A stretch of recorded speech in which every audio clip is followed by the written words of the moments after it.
We had something amazing happen this last week. Elon Musk became the world's first trillionaire. I could hardly spell trillionaire. That's a big word, and it's a lot of money. Is that inherently evil? Is he a wicked man? Is there something wrong with trillionaires, billionaires, people that have wealth? Is that inherently evil? Or is there something deeper? We're going to talk about that in our podcast today. You definitely won't want to miss it.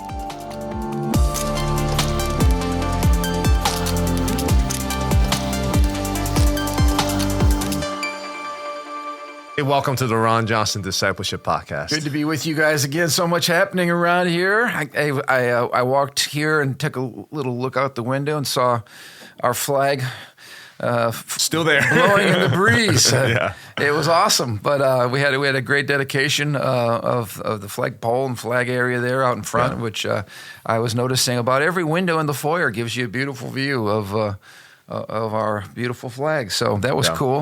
Of course, we got Ivan Tate in town. I hope you guys can come out. By the time you hear this, it'll be too late, so just forget that I just said that. You missed it. But literally the day afterwards. That's been good. And hey, our 21 days of prayer, which is going to go That's through. still going on. You guys just get out. If you haven't been out to that, get out to that. So encouraging, though. A lot of signs of life in the house. Yeah. People hungry for the Lord. Just appreciate all of our team that's been working double time, and whether it's our worship team, production teams, everybody. But it's been good. A lot of momentum, I feel like, in the house. So praise the Lord. Yeah, we got. Yesterday was a full day. Yes, it was. We had our flag raising in the morning. And then Ivan Tate. Ivan Tate. And three services, huh? 3 services. Ivan, man, we're working them. We got to get a nap for that guy. And then night service too. Yeah. So. Yeah. Great time. I always enjoy when he comes, and I'm always touched. That you see those videos, and of course I've been there and watched them in action.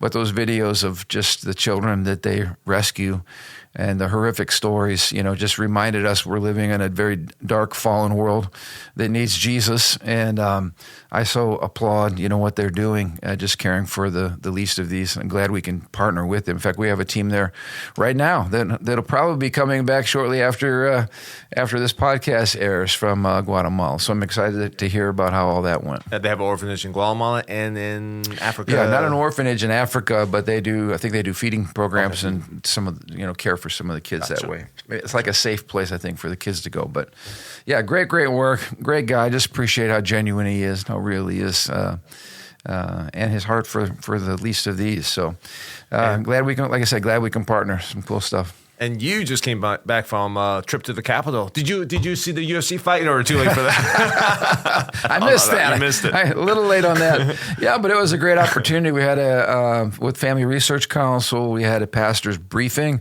Yeah. So got to talk to a lot of elected officials who are strong Christians operating from a biblical worldview. Got briefings from them, and just got a kind of insider's view of what's going on at the Capitol. Had a Capitol tour. That's always amazing. I've done that half dozen times, but always powerful. And and Tony Perkins, president of the Family Research Council, used to have an event every year that I went to for probably at least a decade. It was called Watchmen on the Wall, and it's based on Isaiah chapter 62, verses 6 and 7, which says, "O Jerusalem, I have posted watchmen on your walls. They will pray day and night continually. Take no rest, all you who pray to the Lord. Give the Lord no rest until he completes his work, until he makes Jerusalem the pride of the earth." And basically, this was a call for every believer to be spiritually alert, to speak the truth boldly in our culture, to protect and guide others. That's what the watchman was looking for, to see if there was an enemy approaching, and to influence the culture for righteousness. So a watchman in biblical terms was called to see danger, sound the alarm, and protect the people. And that's really, Tony was encouraging pastors to do that, but that's really something all of us believers are called to do, to see when danger is coming, to sound the alarm, and then to do something about it, not just to talk about it, but to do something about it, mobilize people, get engaged. And that's really been, our vision here at Living Stones when we talk about public square and reforming culture. We believe that Christians should have an impact and that the gospel shouldn't just be something we do in the four walls of our church. It should impact the marketplace. It should impact, every arena of society. And so, I want to thank Tony and FRC for helping to instill that vision in me, along with, the biblical worldview training. This is really where a lot of the heart of our public policy ministry comes from, is this idea about being, watchmen on the wall. So it was just a good reconnection, seeing a lot of people I hadn't seen for a while. And it's always fun to be in our nation's capital. And I like President Trump's take. He's like, we're Americans. This is our capital. Our capital should be the jewel. It should be a place where all Americans are free to come, and it should be clean. It should be something we're all proud of. And certainly as you walk through the city, man, all those monuments that were defaced during the rioting season in America have now been clean, and they are absolutely. I mean, they're pristine. I did feel proud walking around the Capitol, as that this is our jewel here in America. I felt good about that. That's been, again, something that Trump has been bold about. I didn't get to see that reflection. Yeah, I saw on social media reflection pool how he cleaned up. It's interesting because there's the idea that. It's just superficial. This cleaning, this making the reflection pool clean, and I don't think it's superficial at all. I think it's making a cultural statement. Absolutely. Like you said, it's the capital of our nation. If our capital nation is physically dirty, it's falling apart. What does that say to the heart of who we are? Often to revitalize a organization, I hear stories like someone comes in to take over a school. The first thing they do is like they clean it up. When you walk through the door, you don't see cobwebs everywhere. You don't see broken doors everywhere, broken windows everywhere. You clean it up because you're making a statement that says, hey, the transformation is going to happen first on that level. If you ran, again, this is what I love the difference between a businessman and politician. Yeah. Under the previous administration, that reflection pond was losing something like 45,000 gallons of water a day because it was leaking, it was filthy, and politicians are good at just making excuses and spending other people's money. But you get a businessman involved, and he says, hey, we need to fix that. And this administration fixed it for a fraction of the cost that was spent by the previous administration, and it actually works now, as it should. And think about if you ran a restaurant. I go into your restaurant, it's filthy, there's rats running across the floor, which happened in my previous trips to D.C. Yeah. They were literally out at night. You'd get startled. You think it's like a cat or something that burst out. No, they were rats. I mean, I'm not making this up. There were rats in the parks in D.C., and then just filthy. If you ran your business that way, you go in the bathroom and the sink doesn't work, and there's it's gross, it's nasty. On the floor. Yeah, I mean, who's going to go back to that place? Exactly. But we somehow feel like the Capitol can be run that way, and that's the last place we should find that type of a view is at the Capitol. It should be someplace that's beautiful and well run, efficiently run, and it hasn't been, but it is now because we've got a businessman in charge, and it makes all the difference, I think, in the world. Really, I think you're making a powerful statement to say, hey, we are back. America is back. I mean, going back to the idea of make America great again. Make America great. Like, that's recapturing what made us great and continue in that. Even our airports, it frustrates me when, for instance, I'll go into O'Hare in the bathroom and there's a whole row of sinks, and one of them you touch, it doesn't even work. Yeah. There's no soap, in the soap dispenser. You go to the paper towels to dry your hands, it's empty. The garbage can's overflowing. It's like, this is just basic, like how to run. When people come to Living Stones, we want our bathrooms clean. Yeah. We want the garbage emptied. The windows clean. Look throughout the awesome window. You can see, clearly. And we do it here because you want this to be a place that honors the Lord. Yeah. It speaks of excellence. It represents Him, right? Yeah, exactly, exactly. And so it just irritates me when I go anywhere in America, and we've traveled a lot abroad, and you go to certain other countries, and they are run incredibly efficiently, and things are beautiful. It's just national pride again. Like, come on, guys, let's run our cities well and our businesses well. I was laughing because I grew up in Virginia, Richmond, Virginia area, East Coast, pretty close to D.C. And remember the D.C. The Washington, now it's the Washington Wizards. You'd see the Washington Bullets. Yeah, I remember them. Wes Unseld, that's a name from the past. Yeah, that's been wild. But they changed the name because Washington Bullets is too reminiscent of like the murder capital of the world, which is DC. Right. I mean, that's a real thing. Yeah, they had to change the name because that name was too prophetic offensive, too close to it. Washington Bullets. Which and interestingly enough, so the Family Research Council's office that they built, it's like a 6-story building there, is right down the street from the arena where the Washington basketball team plays. So same neighborhood. Nice. Okay. And it's definitely gone up in terms of cleanliness and so forth. So, but speaking of businessmen, we need to talk about a very, very successful businessman who made a record this week in terms of net worth in America. We crossed the $1 trillion mark. Talk a little bit about our man Elon Musk. Yeah, the controversial figure Elon Musk, who his SpaceX has a historic initial IPO, initial public offering, which basically he went public with his money and people can invest.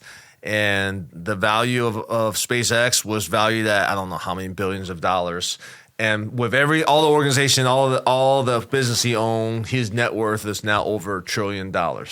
Now explain that, because people think, the guy's worth $1 trillion. That doesn't mean that there's a giant vault that has $1 trillion stacked into whatever. I don't know how much you'd have to stack or how big that would have to be. That's funny. You remember watching what's that, DuckTales? Scrooge Duck. He had a big old vault and he would go swimming in the gold coins. Come on, I'm aging myself. Coming home. Did you see him, Matthew? Come home from school and just watch him just go to his his vault and do I'm diving. feeling old because I don't know that I saw that one, but anyway. Anyway, I think that's what people think Musk does. Now, his house, he's just got like cash and he's just swimming in cash. That's not how rich people does it. Yeah. They don't have, they have very little cash. Their net worth is based on the organization they possess. And a lot of the money is not liquid. They can't just take it out. They have to borrow against it, all these different things. So with him reaching 1.1 trillion, whatever net worth is, like that's not real money. That's not like hardcore. It's just all like digital stuff right now. So, right, but it is wealth and it is value. It is I want to talk value, about that because the left was freaking out about it. But we'll get into that in just a minute. But I actually, $1 trillion, $1 billion, even $1 million is sometimes mind-boggling to me in my personal Johnson economy. Right. And so I asked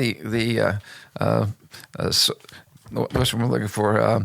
The internet to give me the answer here. Chat GPT, AI. Yeah. I said, tell me what, in practical terms, how much is $1 trillion?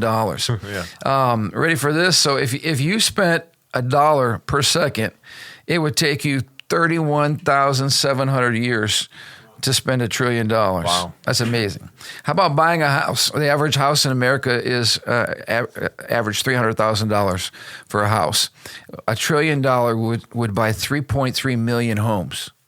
That's a lot of homes. That's a lot of homes. That's enough homes to house the entire population of a very large country. If you gave away $1 million every day, this is kind of fun. You could do that for over 2,700 years. 2,700 years, $1 million giveaway. Entire civilizations would rise and fall before you ran out of money. I like this one too. You spend $1 billion per day. Yeah. It would take you 2.7 years to spend $1 billion a day. So that's just stunning again. Yeah. I like this one too. Many countries have annual budgets that are less than $1 trillion. Yeah. So that his net worth is worth more than many nations. The average car, $40,000. You could buy 25 million cars for $1 trillion. This is interesting too. Compared to billionaires, a billionaire has 1 billion. A trillionaire has 1,000 billion, which is again is just stunning. Everyday spending. If you spent $10,000 every day, $1 trillion would last you 274,000 years, and the list goes on and on and on. So I mean, it's really crazy how much $1 trillion is. But as we said, that's not something that we just have in our pocket or in our wallet, but it is a crazy amount of wealth. Now, let's talk about this from a Christian point of view. This is how did Elon get his money? Did he rob people? Did he cheat people? Did he steal? How did he get his money? Right. Did he tax people? Yeah. He takes other people's money. Right. No, I mean he. I read a post. He solved the biggest problems He solved the problem of electrical vehicle, for example. He solved the problem for paralyzed people who can't move their hand. He's solving the problem of how expensive it was to send satellites into space. So that he found reusable rockets. So now it's way cheaper to send. We all like our internet and our phones and communications. How do you get all these satellites orbiting? So now that we can have internet anywhere. Now in America, we all got AT&T and Comcast or whatever. But in other just more impoverished nations, how do you get AI education? How do you get an AI agent to teach your kid tutor so they can get out of this poverty by training the internet? Through SpaceX, through these internet.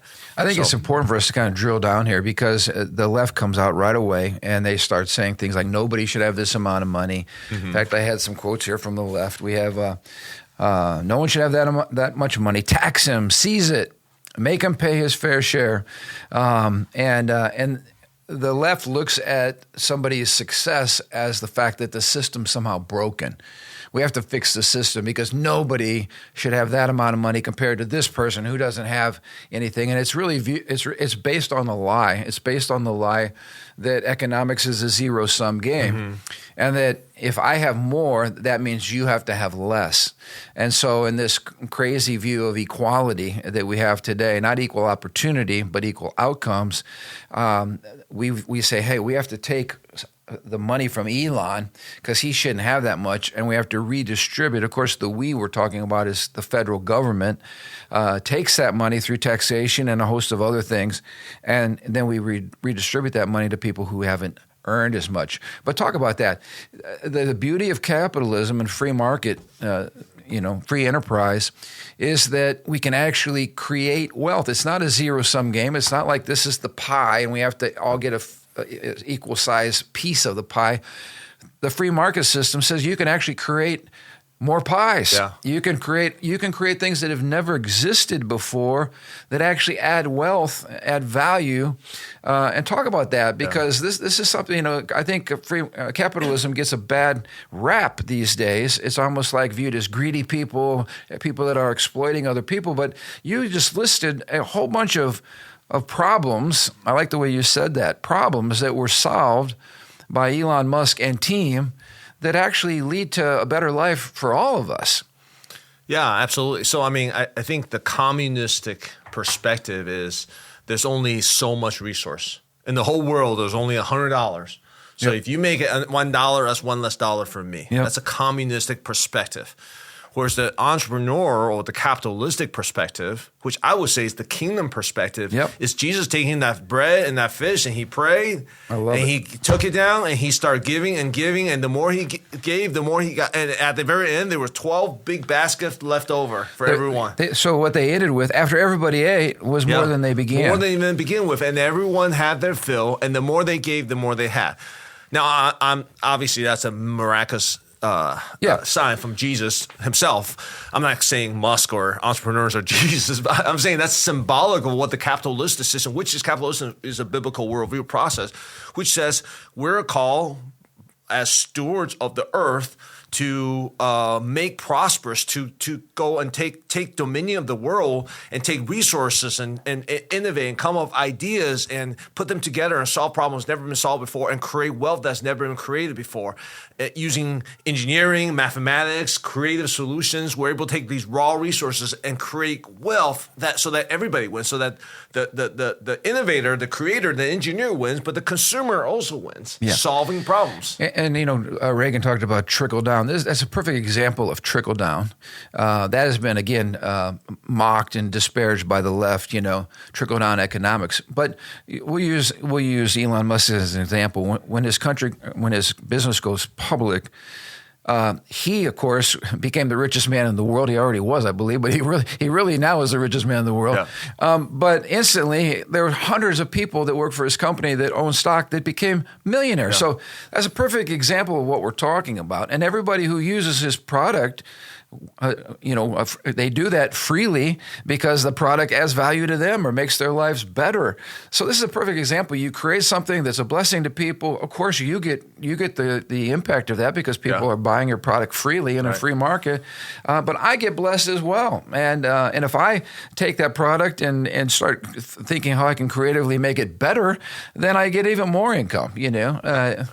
So everybody wins. Well, think about like internal combustible engine, like a car. Yep. Like that invention has created all kind of wealth, so that I don't have to work like within walking distance. I can work in Chicago. Not that I want to, but I could in Chicago if I want to. Drive there and work there and come back. How about internet and telephones? The productivity and the innovation that allows us to be able to produce more and more allows everybody to win.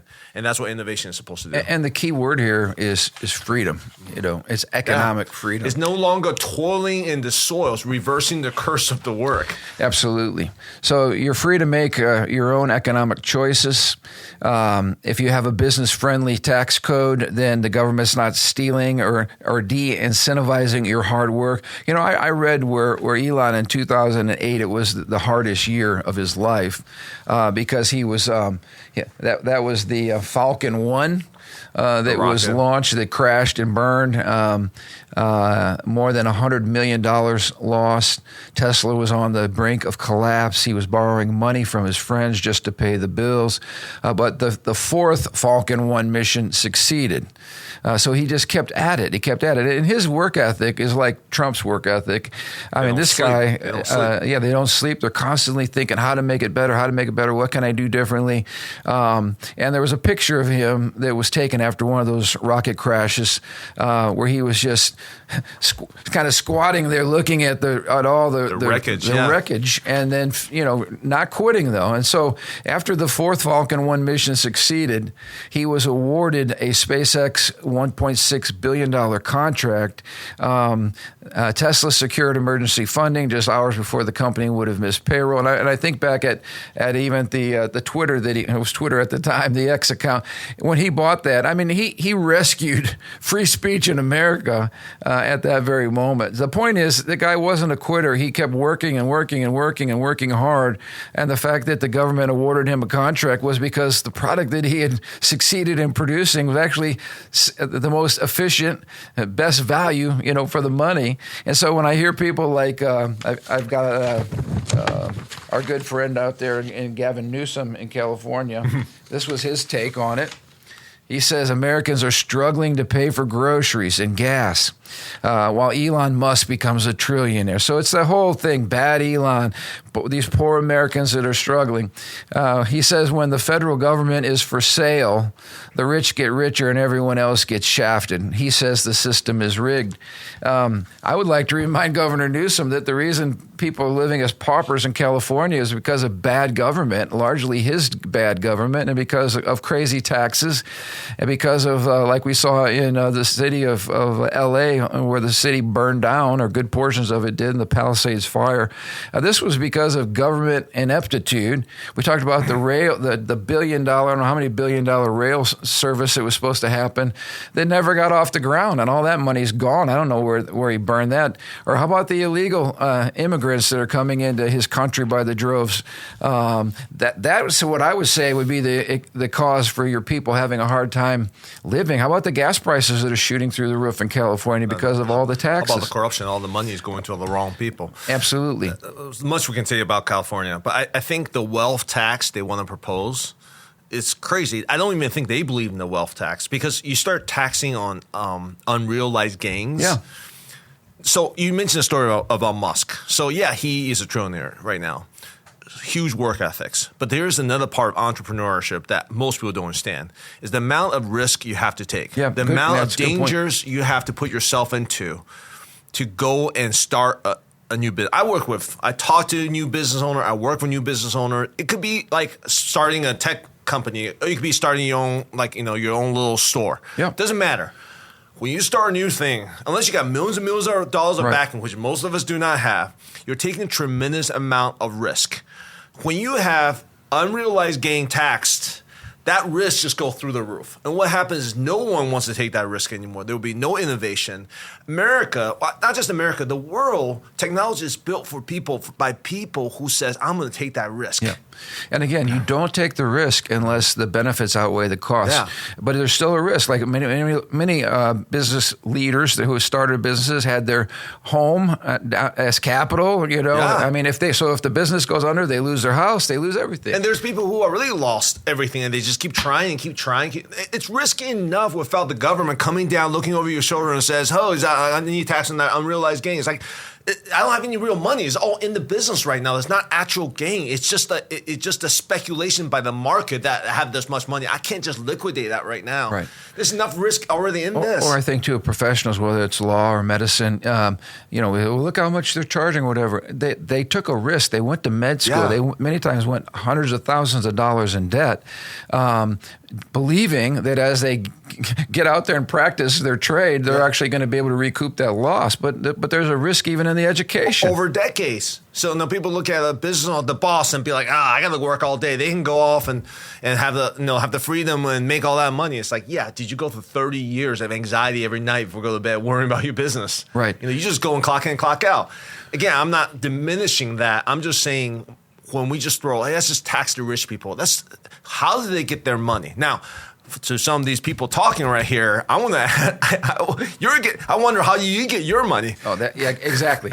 That's a better question. Did you take some risk? Did you innovate, solve problems, or is it through a little backhanded action there in the U.S. government? Let's talk. Let's talk about Senator Pocahontas here, Elizabeth Warren. She says Elon Musk just became the world's first trillionaire. The typical American household would have to work more than 11 million years to make Elon Musk's level of wealth. We need a wealth tax. Here's a lady who has created nothing. To your point, I'm more concerned with how she became a millionaire by being a public servant, right? By being an elected official. How did she become a millionaire? That's the big question. She hasn't created anything. Her money comes from tax dollars. They go to pay for her salary. So how in the world did she? I don't know what her net worth is, but she's like Bernie Sanders. These socialists. Millionaires. Yeah. So how did you become a millionaire? That's the bigger question. I know how Elon Musk became a trillionaire. Right.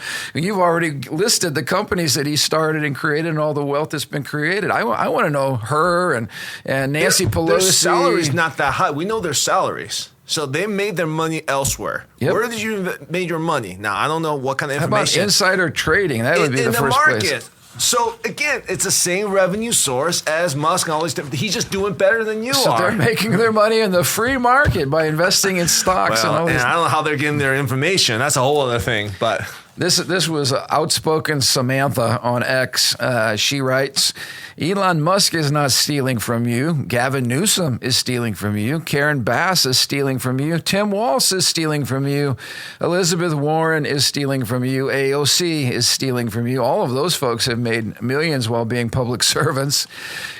She says becoming wealthy does not make you evil. The people who take from you, promising to fix problems and then enriching themselves while trying to get you to hate those they're taking the money from, they are evil. And to that I would say a big amen.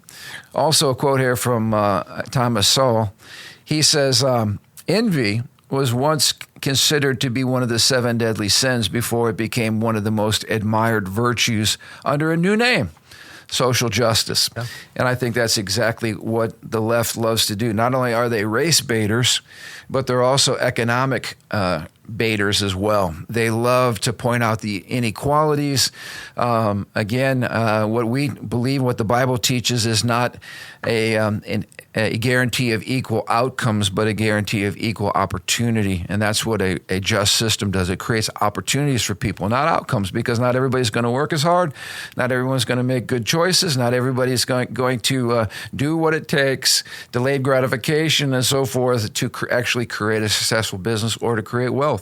But those who do should be rewarded for it. And so I get to the question. I'm just going to ask you up front. Is it immoral for somebody to have $1 billion or even $1 trillion? Is that fundamentally immoral from a Christian worldview perspective? No, and I will say to them, is it immoral that the best player in the NBA makes the most money?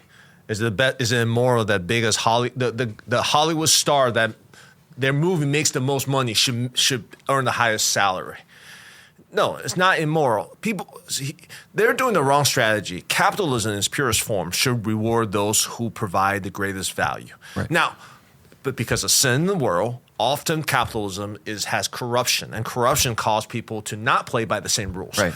So attack the corruption. List the areas in which people are not playing by the same rules. Hey, you get a B and get into school. Get in. I get an A. Somehow I don't get in because of whatever reason. Right. Attack the injustice within capitalism. But when you start attacking capitalism and start putting socialism in it, I think intuitively everyone knows that it doesn't work. Yeah, and you brought up a good point. As soon as you start punishing people for being successful, number one, they're going to leave your state. So or your nation. Until we have communism across America or socialism across America, there's always going to be a state that is sane. Indiana is one of them. Florida is one of them. Texas, I think, is one of them. I mean, we've got some of them. But the second thing is also equally important. You not only are people going to leave, but you're going to de-incentivize any kind of risk taking or all of those things that are incumbent to somebody who runs their own business. Yeah. I mean, these are hardworking people who when they go to bed at night, they're thinking, you know what? My company's got to be successful because I have 20 employees that are all depending on the success of this company. I mean, these are things that business owners go to bed thinking about because they're not selfish, greedy people, all of them. Most of them are trying to do a good deed, run their business, make some money, and be a blessing to the people that work for them. But they want to be incentivized to be successful. So, I mean, I think we shared the story years ago. The best example of why communism doesn't work is an experiment where the professor says, hey, your grades is going to be average of everyone's grade. I don't care how hard you study. Yeah. We're going to take them all everyone's going to get their average grade, same grade. And then they see the average grade. The first test, the average grade was like 80. Next one is like 60. And it keeps going down, down, down. Right. Because why am I working so hard to get an A when I'm going to get average down by whatever someone else gets? There's no point for me to study. So you can engineer systematically for people to not create and not work hard. Right. And in socialistic countries, they have a quota on how many people can be a doctor, how many people can do whatever. And then you barely make anything more than the other person who really didn't have to have any kind of knowledge or skill base or work hard. So who wants to be a doctor if you're going to have to deal with all those pressures when you can just be whatever else and not have to deal with the pressures, right? I mean, it's curious to me how in socialistic and communist nations, somehow the heads of the government are often so much richer than everyone else. Yeah. It's interesting how that works. Yeah, they've created the same system. They get all the money. They get blessed. They're in the top of the heap, and everybody else, is down here. Interesting how that works. It's ridiculous. Russell Kirk said the collectivist system subordinates the person to the state. That's exactly what happens. All of these politicians think they are actually better suited as experts to know who should have money and how to redistribute the money. It's a collectivist system. I love this famous quote by Milton Friedman. He said, if you put the federal government in charge of the Sahara Desert in 5 years, there'd be a shortage on sand. That is true. That is totally true.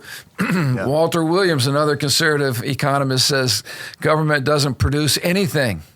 Everything the government has been taken from someone else. That is such a good point. The government just taxes us to death, and then they talk about government solving problems. The people that solve problems are the wealth creators. They're the ones that solve problems. The government does not solve problems. And then Thomas Sowell, he said, much of social history of the Western world has been a history of replacing what worked with what sounded good. Let's talk about this a little bit because you've pointed out there's no accountability for government officials in the real world, which is why many times business leaders do a great job in government because they have to live in the real world. If what they're doing isn't working and they continue, they go bankrupt. The business shuts down. Immediate accountability. And there is no immediate accountability in the system. I remember when especially when the systems are really what's that? Built around them, like in California. Anyway, we'll go into that. Exactly. Bob McEwen was one of our congressional leaders, and he talked about the problems with government. Yeah. He says, number one, there's a lack of personal ownership. So when you spend money on yourself, when you and I have money and we want to go buy something, we're very, very careful. We look at consumer reports, we study.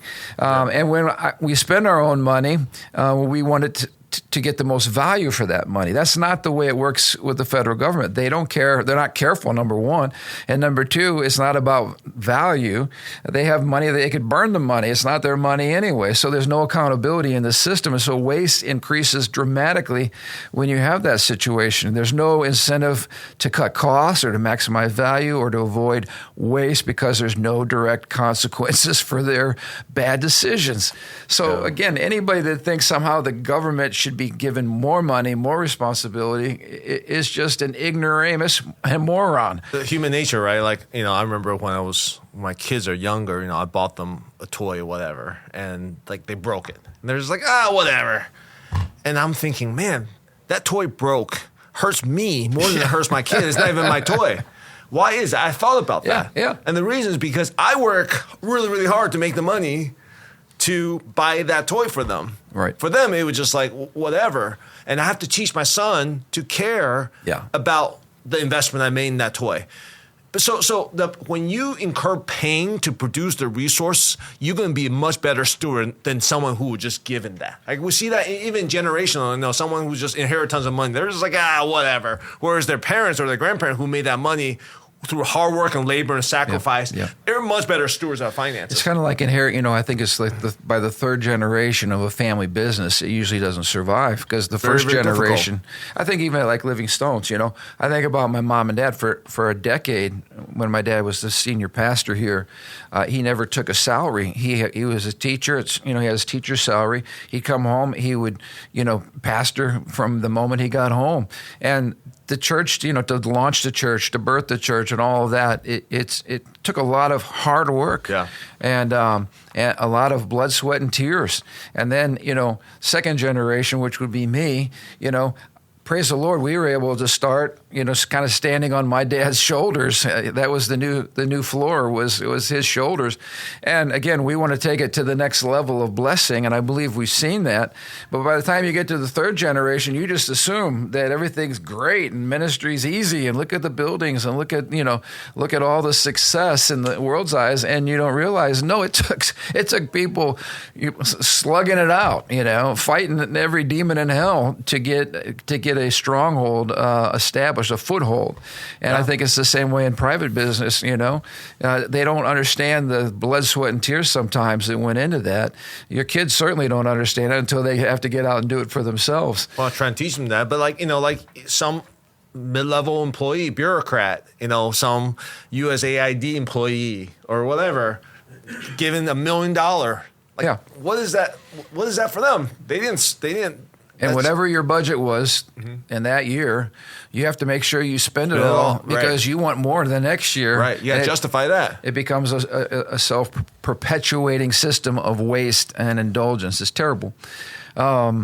Anyway, I just thought that was a good thing for us to dive into today regarding just what a free market capitalistic system looks like, why it's important, and why it's the best system.